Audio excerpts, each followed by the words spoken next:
thanks for tuning in. So not all of my videos where I go out into the woods on the Plants for People 2 channel, I don't always find what I'm looking for, but occasionally I do. So today is one of those instances where I got lucky and I found what I was looking for. They are incredibly small plants, haven't been seen in 90 years, and it was described as a 3x3 section of base of a cliff somewhere. So I just took a shot in the dark and found it out here. Randomly just walking through the woods. I've probably been out here for like 4 or 5 hours. And yeah, let's look at it.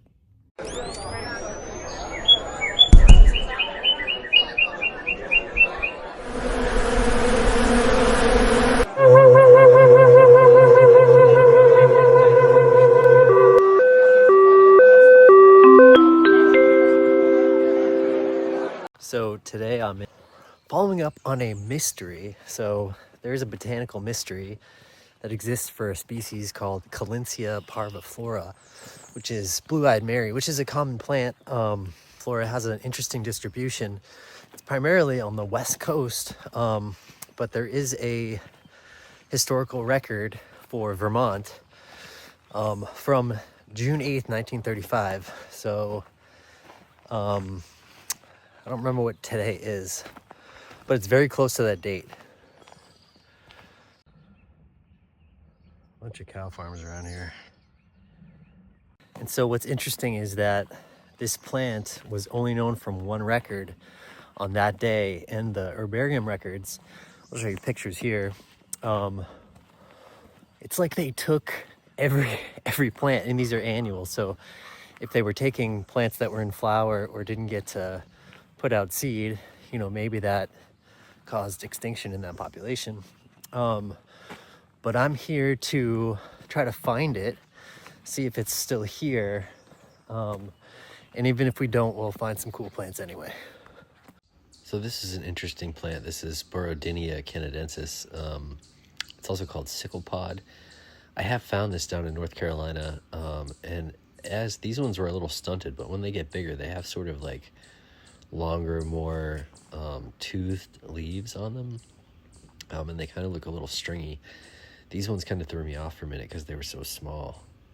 This is gonna be a longer day than I thought, but look at this. So we're going like out over that way, out on the front of that peak, but I should have just rented this Airbnb. Then I could have just woke up this morning and got out here, but yeah, we're gonna head, hopefully there's a trail cutting that way very soon. I had to walk in from a main road, so I'll figure it out.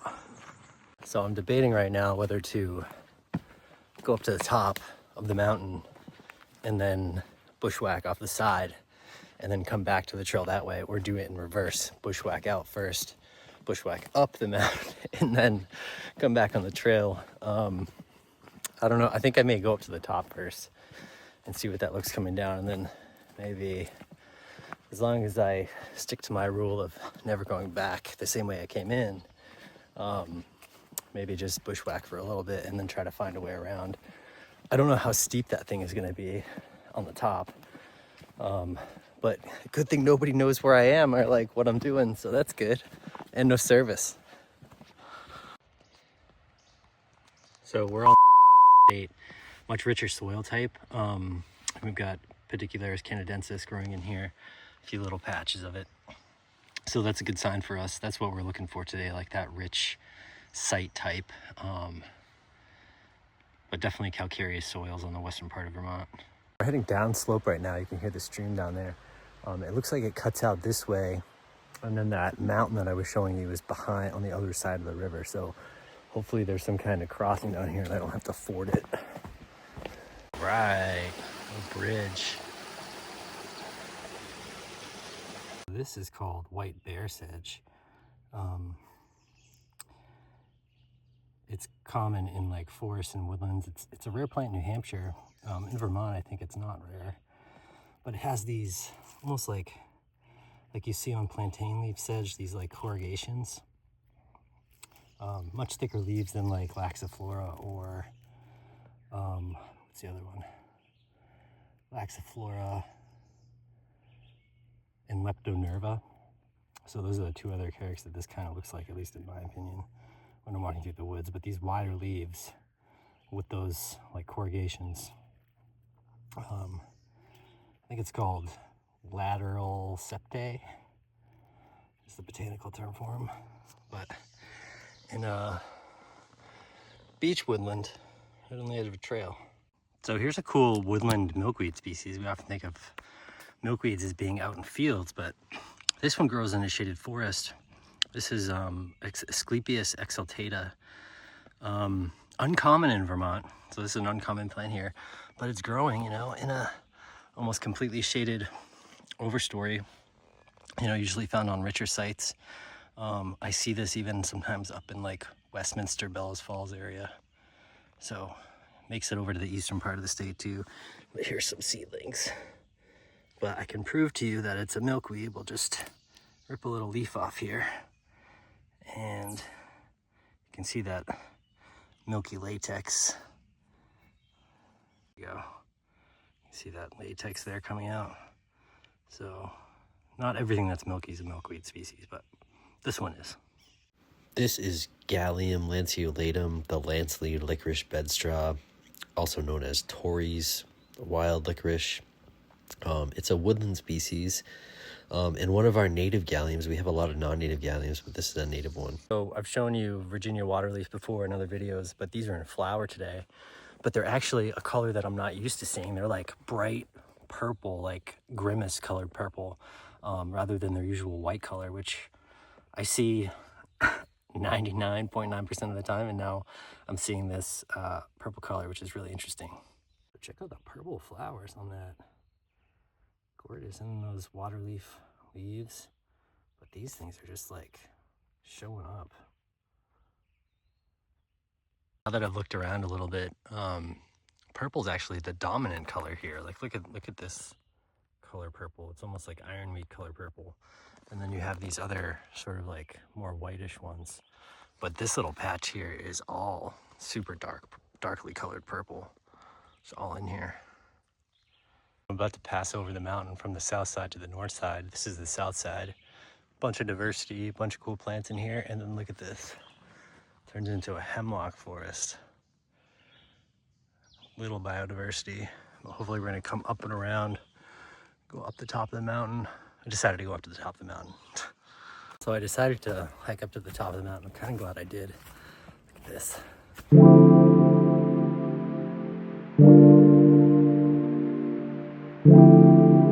Get Woody some Byrons. Right.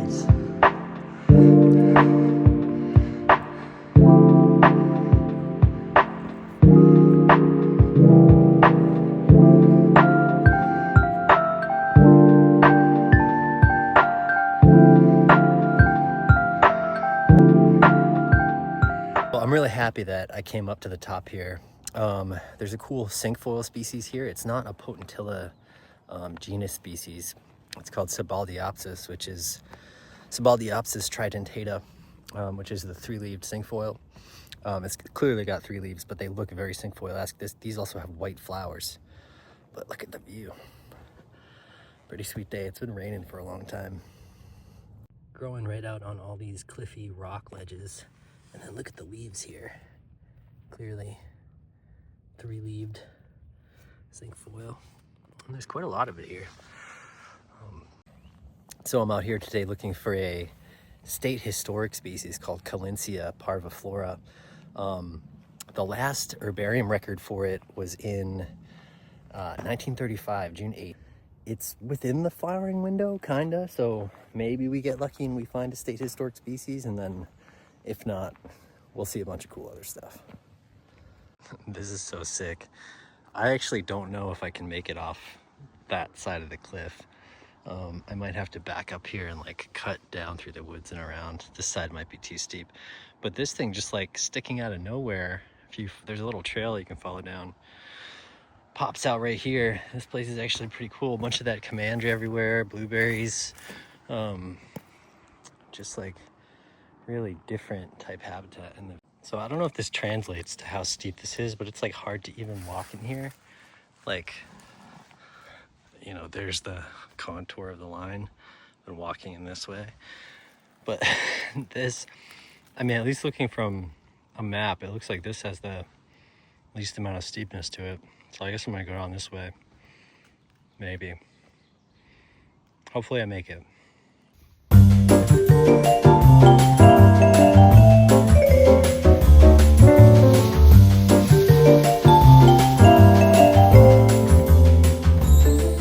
So this is so steep. This is so steep that I've had to like slide down a lot of it.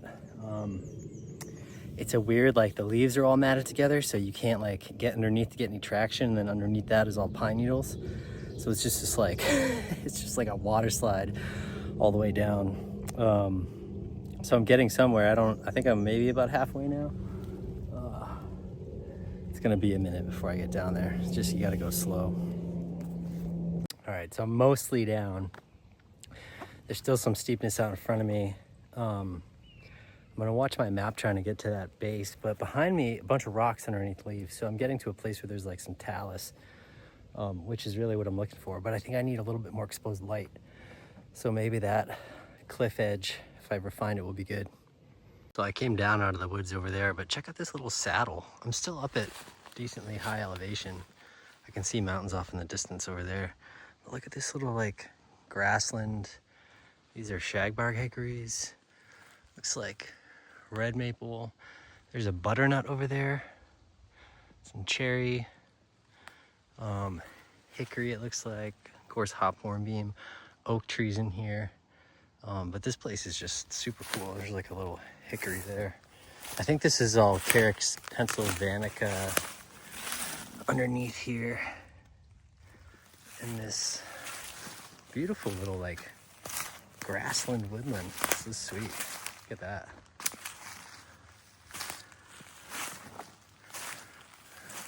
Oh, goes for a while.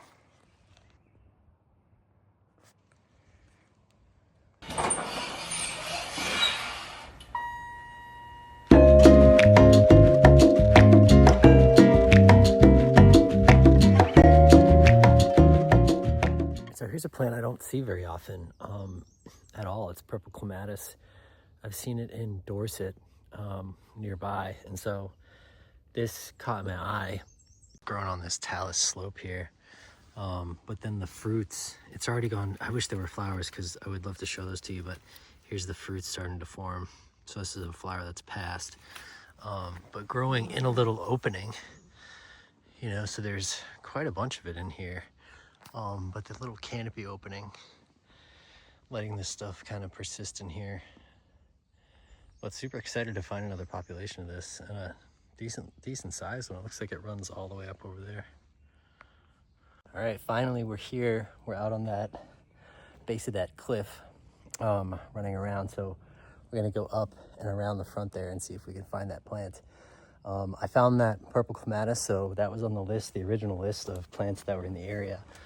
The other one was Waltzenia fragarinoides, which I have not seen yet. So maybe I'm getting close, but it would be so exciting to find those plants. So this little plant here was kind of growing like a moss almost, but it is a flowering plant. You'll see the flowers here. They look like they were going to be white. None of them are open yet. This is Minuardia michowii, Michaud sandwort. It's in a new genus now called Subulina michowii. Rare in every state except where I'm finding it in Vermont. So, but there's a nice little trail here, and Campanula intercedens.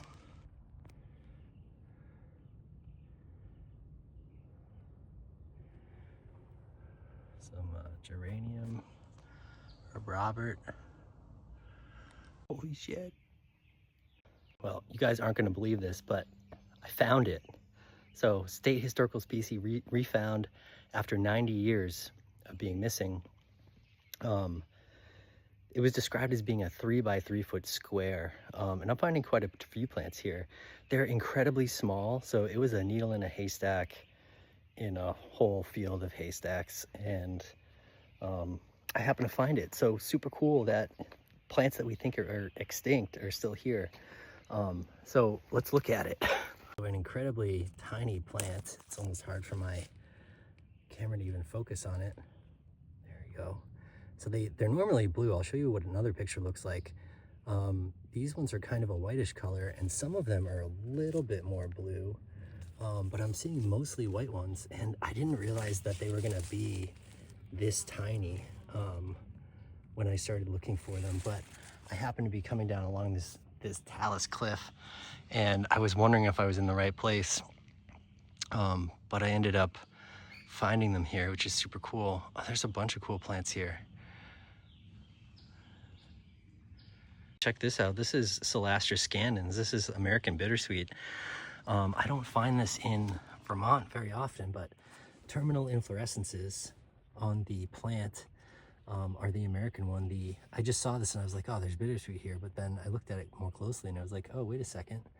It's the American one. Super cool. Yeah, easily mistaken for some other stuff. Damn, there's a ton of cool plants here.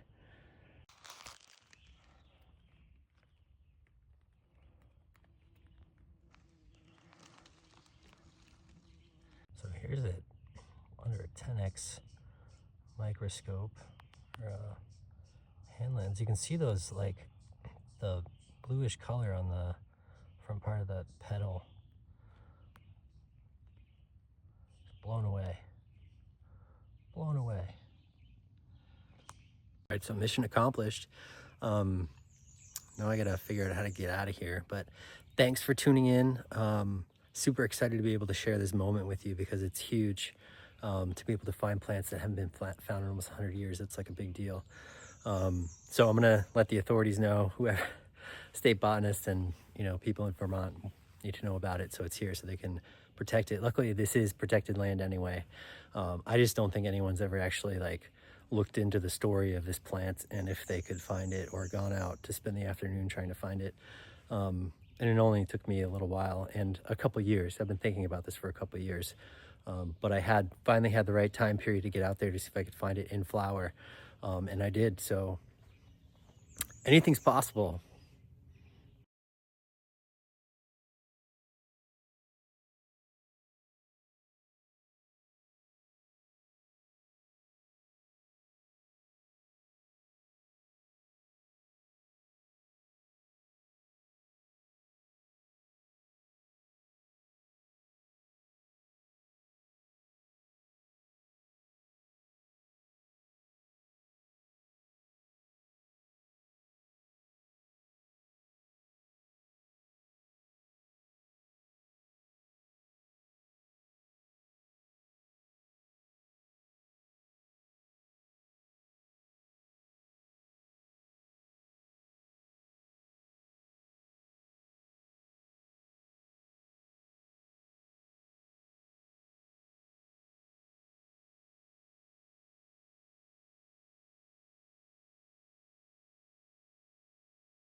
So this one is called wormseed wallflower. I had never seen this before. This is actually a non-native species, an annual.